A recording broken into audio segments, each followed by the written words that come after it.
Long ago, in the sacred land of Judah, the city of Jerusalem stood tall, fortified by stone, blessed by prophets, and crowned by the temple of the Lord. But the hearts of its people had drifted. Kings turned to idols, and justice was traded for bribes.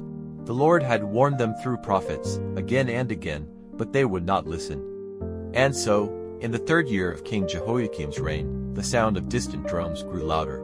The mighty King Nebuchadnezzar of Babylon marched with a fierce army, clothed in bronze, eyes set on conquest. His soldiers surrounded the holy city like locusts upon a field. The siege began. Jerusalem, once proud and glorious, trembled. Hunger spread like a silent enemy within its walls. Mothers wept, fathers watched helplessly. And finally, the gates opened. The Babylonian army stormed in. The temple was plundered, and treasures of gold were carried off to the temples of foreign gods. Among the spoils of war, Nebuchadnezzar demanded something more valuable than gold. He ordered his chief eunuch, Ashpenaz, to select the finest young men of Judah, noble, strong, wise, and beautiful in appearance. He wanted minds he could shape for Babylon. Daniel was among them, a young Hebrew, upright and unyielding. His heart burned with the fear of God. Alongside him were his friends, Hananiah, Mishael, and Azariah. They were taken from their families, bound by ropes, and marched far from home toward a land of strange language, foreign gods, and palaces made of gold. The journey to Babylon was long, hot, and filled with tears. The boys looked back one last time as the hills of Judah disappeared behind them. Their future was uncertain, but deep inside, Daniel made a quiet vow: I may serve a foreign king, but my heart will never forget the Lord my God. And so, the story of Daniel began, not in glory, but in ashes. Yet from those ashes, something powerful was about to rise. The sun had barely risen when the gates of Babylon loomed before them, high, blue, and dazzling. Lined with fierce golden lions and dragons, the mighty Ishtar Gate stood as a symbol of Babylon's unmatched glory. Daniel, Hananiah, Mishael, and Azariah stared in silent awe. They had never seen anything so grand. Their dusty sandals stepped timidly on the smooth stone as they entered this foreign empire, each step whispering the truth: their lives would never be the same. Around them, the streets buzzed with life, merchants shouting in strange tongues, camels snorting under heavy loads, dancers twirling with golden scarves, and spices thickening the air. Babylon was more than a city, it was a world of its own. The boys kept close, eyes wide, hearts uncertain. They were no longer in Judah. Here, they were strangers, young exiles in a kingdom of splendor and idols. Soon, they were led into the king's palace courtyard, an enormous space filled with white columns, glistening pools, and walls etched with strange symbols and beasts. Soldiers in bronze armor stood watch as officials took count of each new captive. The Hebrew boys were told they were chosen for something special. They were not going to be slaves in chains. They were to be trained in Babylonian wisdom and serve in the palace of King Nebuchadnezzar himself. It sounded like an honor, but Daniel felt the weight of it. A Babylonian steward led them into their living quarters, a well-furnished room with stone beds, embroidered curtains, and servants attending their needs. Then came the food, trays of roasted meat, goblets of wine, and desserts soaked in syrup. Everything was new. Everything smelled foreign. The other Hebrew boys dug in, eyes gleaming with hunger, but Daniel held back. He looked at Hananiah, Mishael, and Azariah, and they understood. These foods were likely offered to Babylonian gods. Eating them would defile the covenant they had with the God of Israel. Quietly, respectfully, Daniel rose and approached the steward. Please, he said, his voice calm but firm, we do not wish to defile ourselves. Give us only vegetables and water for 10 days. Then compare us with the others. The steward was startled. Refusing the king's provision was no small matter, it could cost lives. But something in Daniel's eyes, a steady peace, a quiet confidence, stirred respect. The steward hesitated, then nodded. 10 days, he whispered. So while others feasted on meats and wine, Daniel and his friends ate vegetables and drank water. They prayed. They encouraged one another. They held tightly to the God of their fathers, even in this strange land. Others mocked them. What fools, some sneered. You'll waste away while we grow strong. But 10 days passed, and the results were undeniable. Daniel and his friends looked healthier, fresher, more radiant than any of the others. Their eyes sparkled with energy, their minds stayed sharp, and their spirits soared with peace. The steward watched them with wonder, and, without a word, ordered that they be allowed to continue with their simple diet. In the quiet of the night, Daniel knelt beside his bed, looking through a narrow window at the stars above. Somewhere beyond those stars was the God of Abraham, Isaac, and Jacob, the one who had not abandoned them. Daniel's heart whispered a prayer of thanksgiving. Even here, in Babylon, God was still with them. And this was just the beginning. In the quiet chambers of the royal palace, a troubled king tossed in his golden bed. The torches flickered on tall marble pillars, but peace eluded the great Nebuchadnezzar. He had just awakened from a powerful dream, one so intense, so vivid, that it shook him to the core. Yet, as he sat upright, sweat beading on his brow, the images of the dream vanished into the darkness. He couldn't remember it, not a single detail. But he knew one thing: this dream meant something. Something more than imagination, something divine. It was as though the gods themselves had spoken to him, and now he couldn't understand their message. The unknown terrified him. By dawn, a royal decree thundered across Babylon: bring the magicians, the enchanters, the sorcerers, and the astrologers. Let them tell me my dream and what it means. The court filled with men in colorful robes and long beards. They bowed before the king. "O king, live forever," they said. "Tell us your dream, and we will interpret it." But Nebuchadnezzar's eyes burned with impatience. "No," he thundered, "you must tell me the dream and its interpretation. If you cannot, you will be torn limb from limb, and your houses turned into rubble." A gasp swept through the room. The wise men stammered, "No one on earth can do what the king asks. Only the gods could reveal such a thing, and they do not live among men." The king's face turned red with fury. He stood and shouted, "Enough! Kill them all." The order was given. Every wise man in Babylon, guilty or innocent, was now under threat, including Daniel, Hananiah, Mishael, and Azariah. Soldiers marched out to carry the sentence. Death loomed. But when the captain of the guard arrived at Daniel's quarters, Daniel calmly asked, "Why such a harsh decree from the king?" The captain explained everything. Daniel didn't panic. He didn't weep. He simply nodded and said, "Give me time. I will go to the king, and God will reveal what he has hidden." Daniel returned to his friends and gathered them to pray. That night, while others trembled, the four young men knelt in faith and called upon the God of heaven. They prayed with hope, they prayed with urgency, and while the city slept in fear, the God of Israel answered. In a vision of the night, Daniel saw it, the same dream the king had, every detail, every image, and its meaning. The mystery was revealed. Daniel fell to his knees and whispered praise. "Blessed be the name of God forever and ever. He reveals deep and hidden things, light dwells with him." By morning, Daniel stood boldly at the palace gates, requesting an audience with the king. A Hebrew exile, about to speak truth to the most powerful man on earth, and heaven was with him. In the deep silence of the king's palace, Daniel stood before the troubled King Nebuchadnezzar. Around him, the grand chamber was filled with officials, still skeptical. The air was tense. Yet Daniel's face was calm, not because he knew the dream, but because he knew the one who revealed secrets. With a humble tone, Daniel spoke not of his own greatness, but of God's wisdom.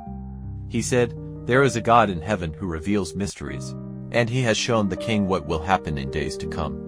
Nebuchadnezzar leaned forward, eyes locked onto Daniel. The crowd around the throne fell into a hush. Daniel began to describe the dream. "You, O king, saw a great image. This image, mighty and dazzling in appearance, stood before you. Its head was made of fine gold, its chest and arms of silver, its belly and thighs of bronze, its legs of iron, and its feet partly of iron and partly of clay." The king's eyes widened in recognition. This was it. This was the very vision that had haunted his sleep. Daniel continued, "Then, you saw a stone cut out without hand strike the statue on its feet. The entire statue crumbled. The iron, the clay, the bronze, the silver, and the gold all were broken into pieces, like chaff on a threshing floor. But the stone grew into a great mountain that filled the whole earth." Nebuchadnezzar was no longer on his throne. In heart he was back in the dream, reliving every moment Daniel described. Then Daniel gave the meaning. "You, O king, are the head of gold, ruler of a powerful kingdom. But after you, another kingdom shall arise, inferior to yours. And then a third, and then a fourth, strong like iron, breaking all things.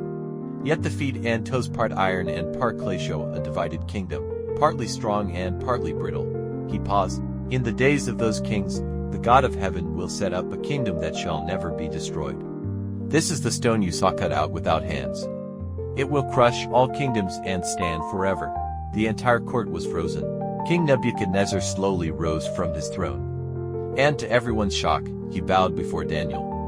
This was no ordinary servant, this was a man filled with the Spirit of the Most High God. The king honored Daniel with robes of purple and a golden chain. He promoted him ruler over the entire province of Babylon and placed him over all the wise men. Daniel, in turn, requested that his friends Shadrach, Meshach, and Abednego be placed in high positions. The king granted it. But this was just the beginning of Daniel's divine journey in Babylon. As the years passed, King Nebuchadnezzar's pride grew with his kingdom. Though he had once bowed before Daniel, his heart was still drawn to power and glory. One day, driven by his ego, he ordered the creation of a towering golden statue 90 feet high and 9 feet wide set up on the plain of Dura in Babylon. A royal decree was issued to all provinces. At the sound of the horn, flute, harp, and all kinds of music, everyone must fall down and worship the golden image. Whoever refuses shall be thrown into the blazing furnace. From far and wide, governors, officials, and people of all nations gathered. The massive statue gleamed under the sun, a spectacle of Babylon's might. Then came the moment. Music filled the air, majestic, loud, commanding, and all fell to the ground, all except 3 bold young men, Shadrach, Meshach, Abednego.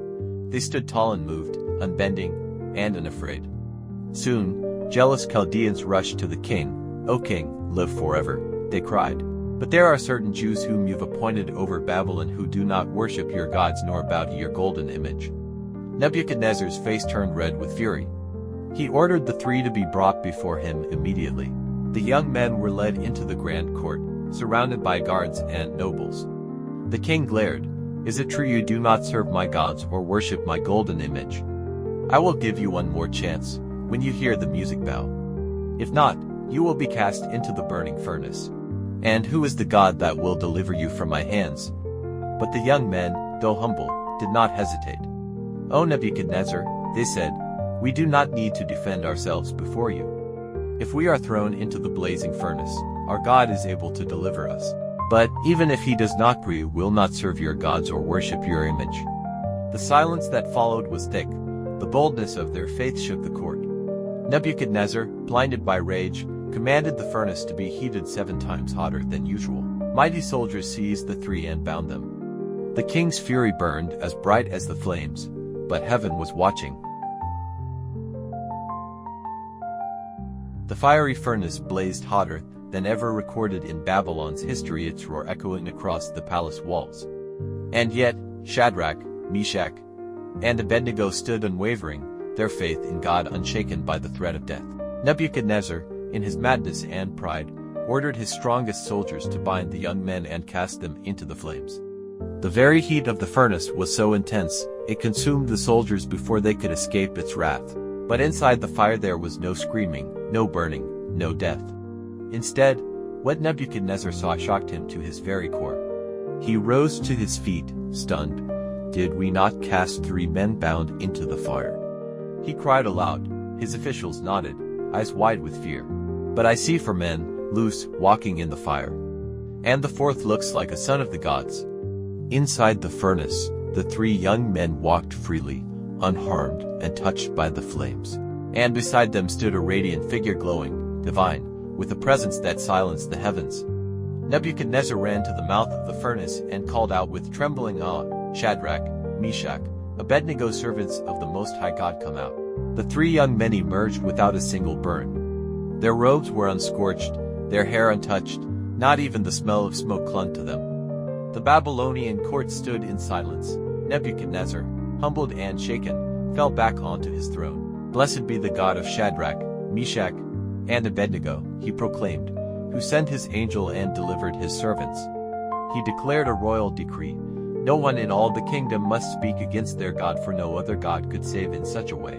And so, from a furnace meant to destroy, came a testimony that would echo across empires that the God of Israel was no myth, but mighty and living.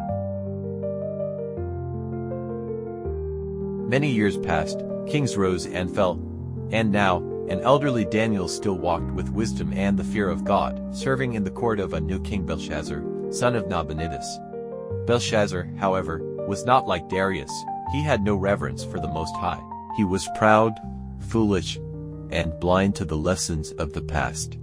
One night, in the heart of his grand palace, Belshazzar held a massive feast for 1,000 of his lords. Wine flowed like rivers, music echoed through golden halls, and pride filled the air like smoke. But in the midst of his drunken boasting, the king made a dreadful command. Bring me the gold and silver vessels taken from the temple in Jerusalem, those captured by King Nebuchadnezzar, my father. And so, sacred cups meant for God's worship were brought into the hall and desecrated. Belshazzar and his nobles, his wives, and his concubines drank wine from them. They praised their gods of gold, silver, bronze, wood, and stone. They mocked the living God. Then it happened. In a moment, the room went still. A hand appeared, just a hand, and it began to write on the plaster wall of the king's palace, near the lampstand. No body, no face, just fingers. Writing. The music stopped, the laughter died. Belshazzar's face turned pale as death. His knees knocked together. He could barely stand. He screamed for the magicians, the enchanters, the astrologers. Whoever can read this writing and tell me what it means, I will clothe him in purple, give him a gold chain, and make him third ruler in the kingdom. But none could read the writing. None could understand it. Terror ruled the banquet hall. Then the queen mother entered. Her voice calm, her steps firm. "O king, live forever," she said. "There is a man in your kingdom in whom is the spirit of the holy God. In the days of your father, he was known for wisdom, understanding, and divine insight. His name is Daniel." At her words, hope flickered in Belshazzar's eyes. Daniel was summoned once more. The man of God would soon stand before kings yet again, not to seek favor, but to speak truth. The great hall had not calmed. The glowing message on the wall still burning, and the shadows cast a haunting light over every fearful face. The footsteps echoed as Daniel entered the royal banquet chamber. He was older now, silver hair, deep eyes, and a calm that silenced even the laughter of fools. The nobles stood aside. The music had long stopped. Even the flickering torches seemed to tremble. Belshazzar looked at him. "Are you the Daniel, the one from Judah, whom the king my father brought out of exile?" His voice quivered with pride and fear. "They say you have the spirit of the gods. If you can read this writing and tell me what it means, I will clothe you in purple and place a gold chain on your neck. You shall be third in command of my kingdom." Daniel raised a hand gently and replied, "Let your gifts be for yourself, and give your rewards to another. Yet I will read the writing and make known to the king its meaning." The room froze, only Daniel's voice moved. He turned toward Belshazzar and spoke with grave strength. "O king, the Most High God gave Nebuchadnezzar your father a kingdom, majesty, and glory. Because of this, all nations trembled before him. But when his heart was lifted up in pride, he was brought down. He lived with the beasts and ate grass like an ox until he acknowledged that the Most High God rules in the kingdom of men." He stepped closer. "But you, Belshazzar, you knew all this. Yet you have not humbled your heart. Instead, you lifted yourself against the Lord of heaven. You brought his temple vessels here and praised gods of silver and gold, gods who cannot see or hear or know, but the God in whose hand is your breath. You have not honored." Silence fell like a sword. Daniel turned to the wall and read aloud the words, "Mene, Mene, Tekel, Upharsin." "This is the interpretation," Daniel continued. "Mene, God has numbered your days and finished your kingdom. Tekel, you have been weighed in the balances and found wanting. Upharsin, your kingdom is divided and given to the Medes and Persians." Whispers spread across the hall. The mighty Belshazzar sat speechless. Despite the dread, he commanded the rewards to be given. Daniel was clothed in purple, a golden chain placed on his neck, and a proclamation was made he was third ruler in Babylon. But that night, that very night, Belshazzar, king of the Babylonians, was slain, and Darius the Mede received the kingdom, being about 62 years old. The hand of God had written judgment, and it had come to pass. The reign of King Darius began with great order and vision. Determined to govern the vast empire effectively, Darius appointed 120 satraps to rule across the kingdom, and above them, 3 high officials. Among these, Daniel quickly distinguished himself wise, honest, and filled with an excellent spirit. Even in his old age, he worked with unmatched diligence and integrity.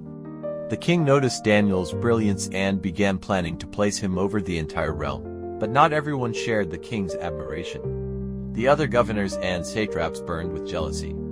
How could this foreigner, this Jew from exile, be elevated above them all? In secret chambers, they plotted and whispered, searching for a fault, anything they could use against him. But Daniel was faithful in all his duties. He didn't lie, he didn't steal, and he served with excellence. No corruption could be found in him. Their envy grew bitter, and they devised a trap. They knew Daniel's only loyalty greater than to the king was his unwavering devotion to the God of Israel. And so they crafted a cunning plan. They came to King Darius with flattery on their lips. "O King Darius, live forever. All the governors and leaders have agreed that you should issue a decree, one that cannot be changed. For the next 30 days, let no one pray to any god or man except you, O king. And if anyone disobeys, let them be thrown into the den of lions." The king, flattered and unaware of their deceit, signed the law into effect, sealing it with the unchangeable law of the Medes and Persians. But Daniel was not shaken. When he learned the decree had been signed, he went straight home. He entered his upper chamber, where the windows opened toward Jerusalem.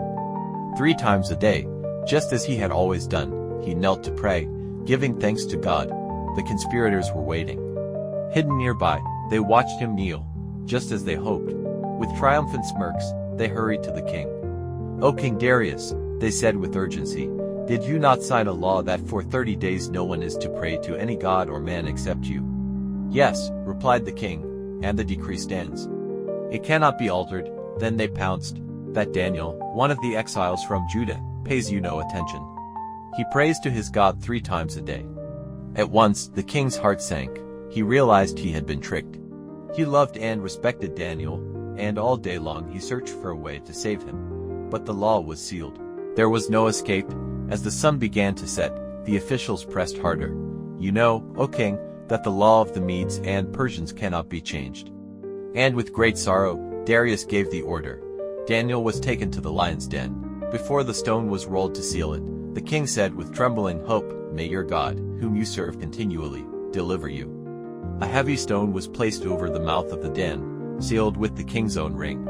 And with a heart burdened with guilt and grief, King Darius returned to his palace. That night, he refused food. No music played, sleep fled from him. The night grew long and silent. And in the pit, lions stirred, but Daniel was not alone. Night had fallen over the city of Babylon, but in the pit of the lion's den, time seemed to stand still. Inside the dark, cold enclosure, the aged Daniel stood silently, surrounded by the terrifying sounds of low growls and shifting claws. The lions, fierce and ravenous, paced around him, yet not one moved to strike.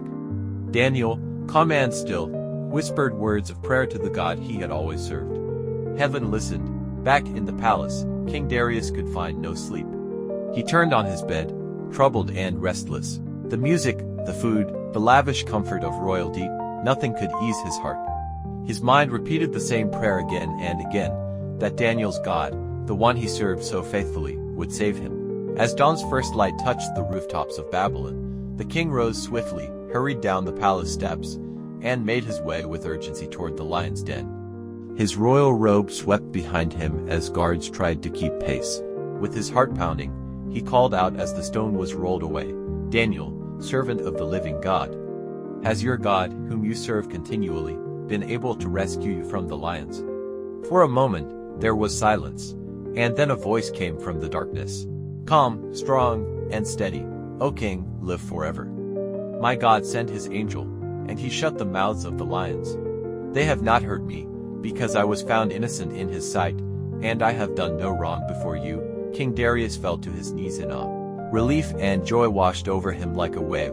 With trembling hands, he ordered Daniel to be lifted out of the den, and when Daniel stepped forth, there wasn't a scratch on him. Not a bruise, not a tear, not even dust on his robe. The king's eyes turned toward the officials who had accused Daniel. Fury replaced his relief. In righteous judgment, he commanded that those wicked men, along with their families, be thrown into the den they had prepared for an innocent man. And before they reached the floor of the pit, the lions overpowered them. King Darius stood before his people and issued a new decree, a proclamation written in every language of the kingdom. In every part of my dominion, people must fear and reverence the God of Daniel. For he is the living God and he endures forever. His kingdom will never be destroyed and his dominion has no end. He rescues and he saves. He performs signs and wonders in the heavens and on the earth. He has rescued Daniel from the power of the lions. And so Daniel prospered under the reign of Darius and even under Cyrus the Persian. His faith had not only saved him, it had turned a nation's heart toward the true and living God.